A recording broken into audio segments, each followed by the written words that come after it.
Well, there will be a lot of rubbish talked at election time, no doubt. But of course, this is one of the big issues that will need to be faced by the prospective MHKs if they're elected. We've got a situation, I suppose, across the world where we seem quite happy to produce loads and loads of stuff that we then throw away. And in the Isle of Man's case, we primarily burn the waste that we throw away. One of the problems that we have is when all that waste is currently being burned, how do we incentivize people to move away from that system into a much more sustainable system? And we are approaching the end of the useful life of the energy from waste plant or incinerator, however people refer to it. So that deadline then is looming. Yes, it is, and it is a very difficult one. Inevitably, if you're going to move to more renewable energy sources, you're going to have to do that as soon as you switch off the other one. But how do you move from where you are to where you need to be without duplication and significant cost? First time you've ever talked rubbish though, isn't it, Phil? Probably.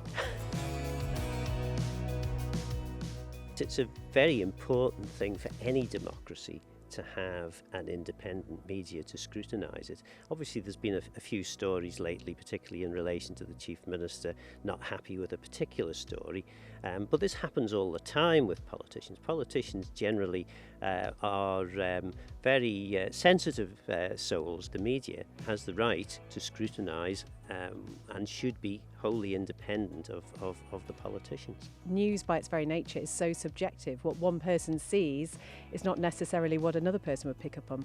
Absolutely, and again, what the media is there to do really is to try and translate the incredibly complex issues that the politicians have got going on in their heads.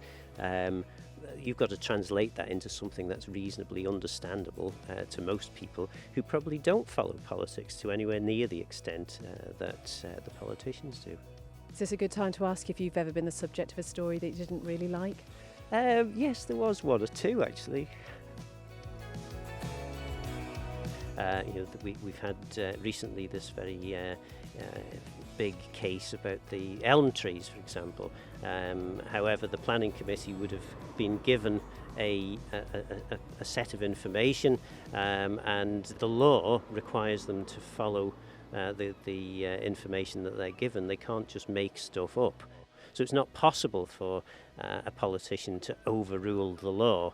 If the law says you must follow reasonable process and you must take into account certain things, and indeed you can't take into account public opinion when it comes to planning law, you have to effectively follow the rules that have been set, then it does make it rather difficult. Where public opinion, of course, comes in is in making the laws. So if politicians fundamentally believe that the laws that they're using to make decisions are wrong, then they can change those laws, and perhaps they could change them in such a way that allowed for a greater public input. But again, that's a fairly dangerous position to be in, because ultimately nobody wants certain facilities next to them. But ultimately for the Isle of Man, we have to have certain things that nobody else would really want nearby. So yeah, it's a complex area, and certainly again, any politician who knocks on your door with simple solutions to planning has probably not thought about it very carefully.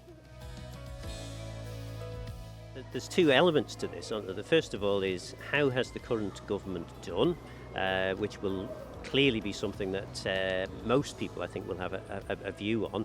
I think up until the sort of end of June, I think most people in the Isle of Man would probably have said that government's done a pretty good job, because they've kept COVID down to a very sort of minimal impact. But then, of course, after the election, the newly elected MHKs will have some fairly significant difficulties to face.